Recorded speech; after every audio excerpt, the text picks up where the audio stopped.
गंगा नदी के किनारे एक छोटा सा गांव था, जहां सुबह शाम भिक्षुओं की प्रार्थनाओं और मंत्रों की ध्वनि गूंजती रहती थी। यह गांव शांति और सादगी का प्रतीक था।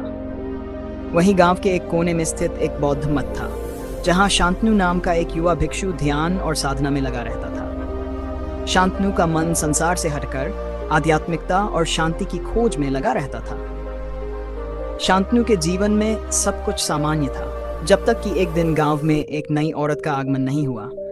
वह औरत गांव में अकेली आई थी और उसे लेकर तरह तरह की बातें होने लगीं। कुछ लोगों ने कहा कि वह शहर की एक वेश्या थी, जिसे समाज ने बहिष्कृत कर दिया था, जबकि कुछ ने उसे दया की दृष्टि से देखा। उसका नाम था माधवी। माधवी एक तेजस्वी महिला थी, जिसकी आंखों में दर्द और उसकी मुस्कान में एक अजीब सी कहानी छुपी हुई थी। माधवी के आने के कुछ ही दिन बाद गांव वालों ने उसे तिरस्कार की दृष्टि से देखना शुरू कर दिया। उसके बारे में तरह तरह की अफवाहें फैलने लगीं और लोग उससे दूर रहने लगे। मगर माधवी ने किसी की परवाह नहीं की। उसने अपना जीवन जैसा था वैसा ही जीना शुरू किया। एक दिन माधवी ने गंगा के किनारे मठ के पास से गुजरते हुए देखा कि शांतनु ध्यान में लीन था। उसकी आंखों में एक गहरी शांति थी, जो माधवी को आकर्षित कर गई। उसने महसूस किया कि शांतनु कुछ अलग है। वह न तो उसकी तरह पीड़ित था और न ही उसे समाज की चिंता थी। माधवी उस शांति के पीछे की कहानी जानना चाहती थी। रात को जब पूरा गांव सो रहा था, माधवी गंगा के किनारे चली गई। वह नदी के पानी को देखने लगी, जो धीरे धीरे बह रहा था।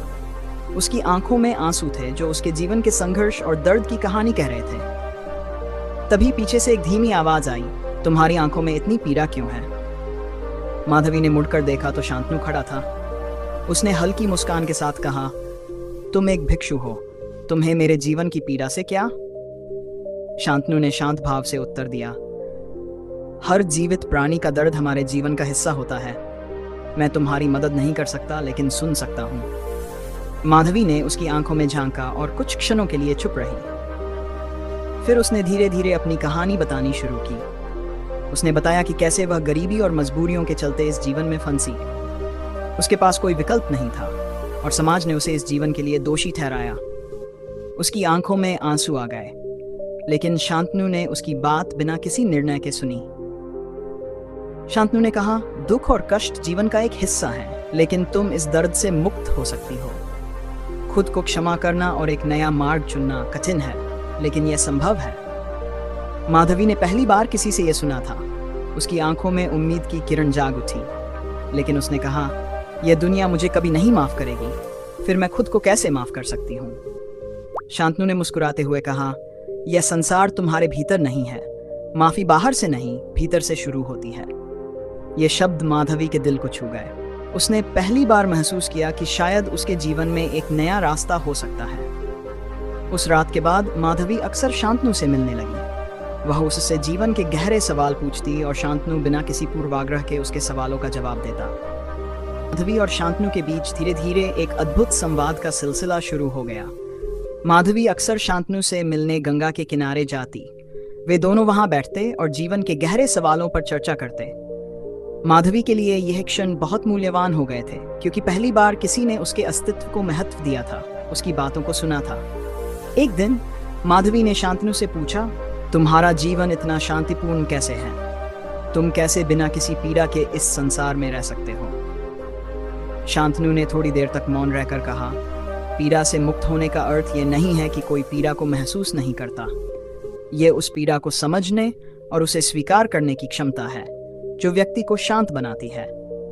मैंने बौद्ध धर्म के माध्यम से ये सीखा कि जीवन में दुख अपरिहार्य है, लेकिन उस दुख से कैसे निपटना है, ये हमारे हाथ में है। माधवी उसकी बातों को ध्यान से सुन रही थी। उसने कहा, लेकिन मेरे जैसे लोगों के लिए, जो समाज में एक ठुकराई हुई स्त्री है, शांति की खोज कहाँ से शुरू होती है? शांतनु ने गहरी सांस ली और कहा, शांति की खोज किसी बाहरी स्थान पर नहीं, बल्कि भीतर से शुरू होती है।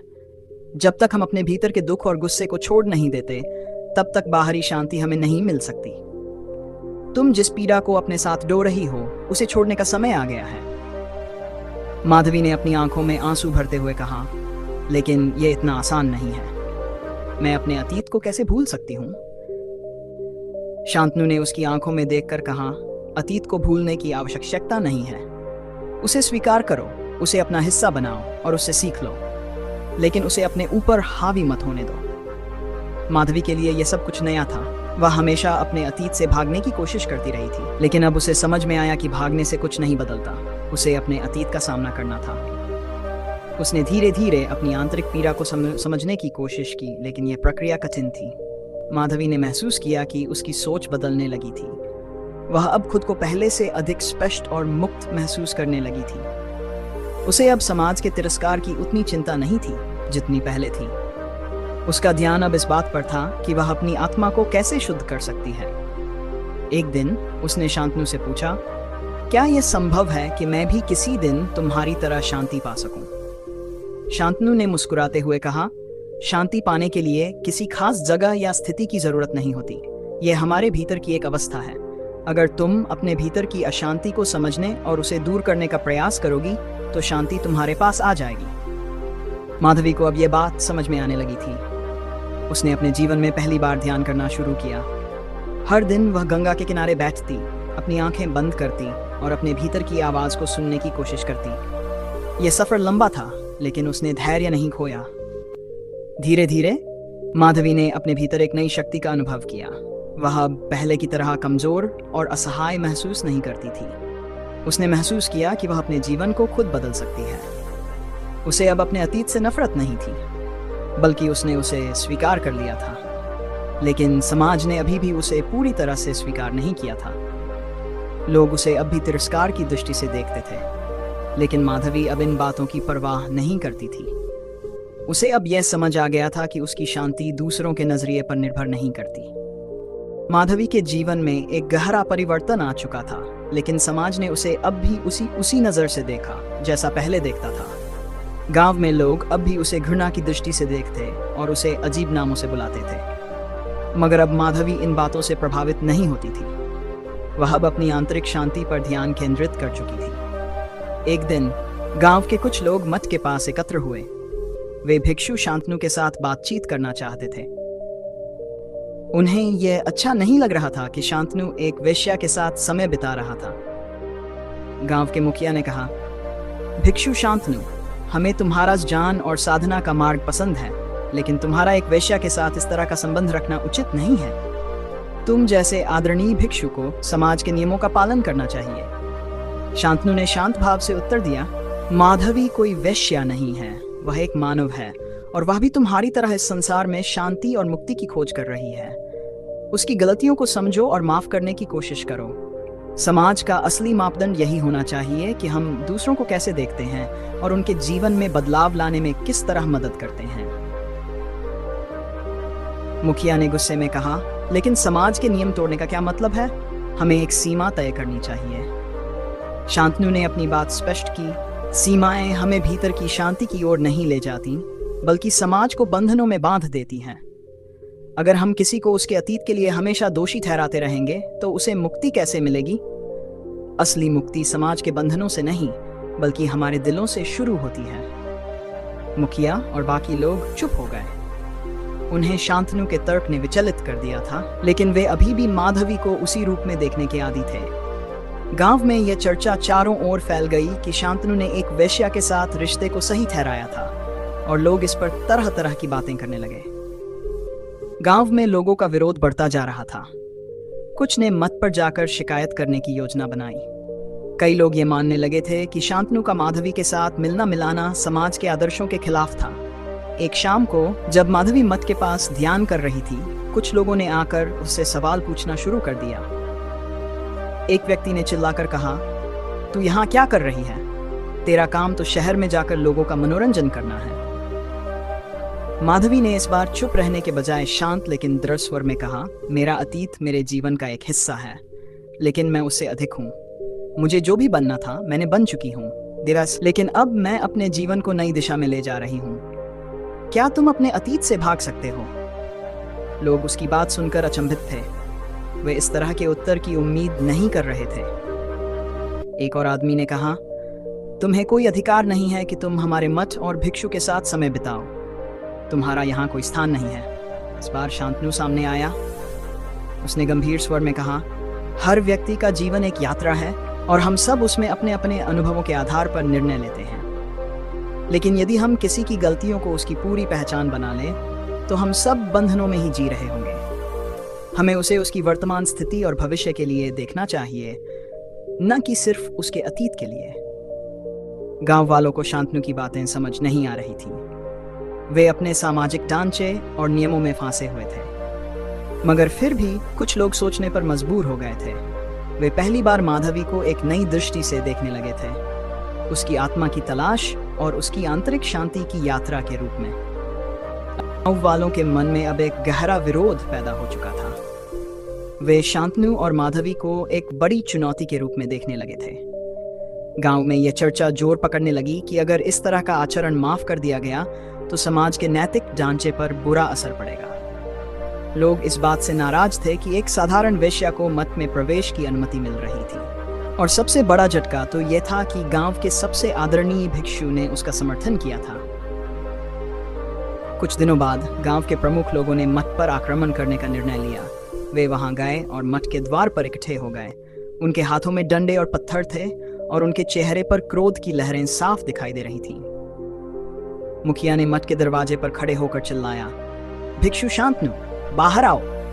हमें जवाब चाहिए कि क्यों तुम एक वेश्या को इस पवित्र स्थान पर आने दे रहे हो। यह समाज के नियमों के खिलाफ है। मठ के दरवाजे धीरे धीरे खुले और शांतनु ने बाहर आकर लोगों की भीड़ का सामना किया। उनके चेहरे पर कोई डर या तनाव नहीं था, बस एक शांत मुस्कान थी।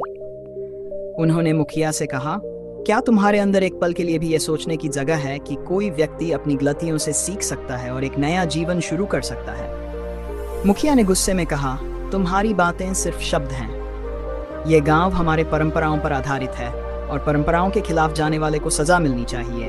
तुम्हें माधवी को इस मत से निकालना होगा। भीड़ ने हाँ में हाँ मिलाई। उन्होंने जोर से चिल्लाना शुरू कर दिया, निकालो उसे, निकालो उसे। तभी माधवी मठ के भीतर से बाहर आई। उसकी आंखों में कोई डर नहीं था, सिर्फ एक दृढ़ संकल्प था। उसने धीरे धीरे उन लोगों की ओर देखा जो उसे घृणा से देख रहे थे और कहा, तुम लोग मुझे बाहर निकालना चाहते हो क्योंकि तुम मुझे मेरे अतीत के लिए दोषी ठहराते हो। लेकिन क्या तुम ये मानने के लिए तैयार हो कि मैं भी बदल सकती हूँ? क्या तुमने कभी सोचा है कि मेरे जैसे लोगों को अगर एक मौका दिया जाए तो वे भी एक नया जीवन जी सकते हैं? भीड़ में कुछ लोग हिचकिचाने लगे। माधवी के शब्दों में एक ऐसी सच्चाई थी जिसे नजरअंदाज करना मुश्किल था, मगर कुछ लोग अब भी अडिग थे। मुखिया ने कहा, तुम कभी नहीं बदल सकती। एक बार जो नीचता में गिरा वह हमेशा वही रहेगा। समाज तुम्हें कभी स्वीकार नहीं करेगा। शांतनु ने गंभीर स्वर में कहा, अगर समाज अपने ही लोगों को स्वीकार नहीं कर सकता तो वह समाज अधूरा है। बौद्ध धर्म का सबसे बड़ा सिद्धांत यह है कि हर व्यक्ति में परिवर्तन की क्षमता होती है। अगर तुमने किसी के लिए वह दरवाजा हमेशा के लिए बंद कर दिया तो यह तुम्हारी कमजोरी है, उसकी नहीं। शांतनु और माधवी की बातें कुछ लोगों के दिल में गहराई तक पहुंच गई थी। भीड़ धीरे धीरे शांत होने लगी थी। लोगों को यह समझ में आ रहा था कि शायद उन्होंने बिना सोचे समझे माधवी के बारे में निर्णय ले लिया था। कुछ वृद्ध लोग जिन्होंने जीवन के कई संघर्ष देखे थे ने आपस में चर्चा करना शुरू कर दिया।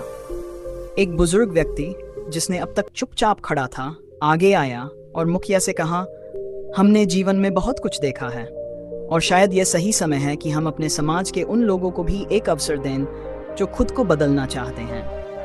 अगर हम माधवी को एक और मौका नहीं देते तो हम अपने ही सिद्धांतों के खिलाफ जा रहे हैं। मुखिया कुछ देर चुप रहा, फिर उसने भीड़ की ओर देखा। कुछ लोग उसकी तरफ थे, लेकिन कुछ अब माधवी को एक नए दृष्टिकोण से देखने लगे थे।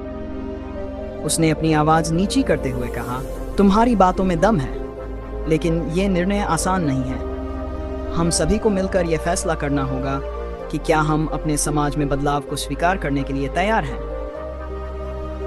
उस रात गांव के प्रमुख लोगों ने एक सभा बुलाई। इसमें इस बात पर चर्चा हुई कि क्या माधवी को समाज में दोबारा स्वीकार किया जा सकता है। शांतनु और माधवी भी इस सभा में उपस्थित थे। वहां कई तर्क और विरोधाभास थे, लेकिन अंततः यह निर्णय लिया गया कि अगर माधवी सचमुच अपनी जिंदगी बदलने को तैयार है तो उसे एक अवसर दिया जाना चाहिए। यह माधवी के लिए एक नया अध्याय था। गांव वालों ने उसे पूरी तरह से स्वीकार तो नहीं किया था, लेकिन अब वे उसके प्रति उतने कट्टर नहीं थे। माधवी ने अपने जीवन को ध्यान और आत्मिक विकास के मार्ग पर केंद्रित कर लिया। वह अब एक नई रोशनी में जी रही थी, जिसमें शांति और आत्मा की खोज थी। शांतनु ने माधवी की यात्रा को एक उदाहरण के रूप में देखा, जो ये सिद्ध करता था कि हर व्यक्ति अपने भीतर परिवर्तन की असीम शक्ति रखता है। वह जानते थे कि माधवी की यह यात्रा अभी समाप्त नहीं हुई है, बल्कि यह तो उसकी शुरुआत थी। गांव में धीरे धीरे एक नई सोच का बीज अंकुरित होने लगा। लोग अब दूसरों के जीवन को उनके अतीत के आधार पर जज करने से पहले सोचने लगे थे।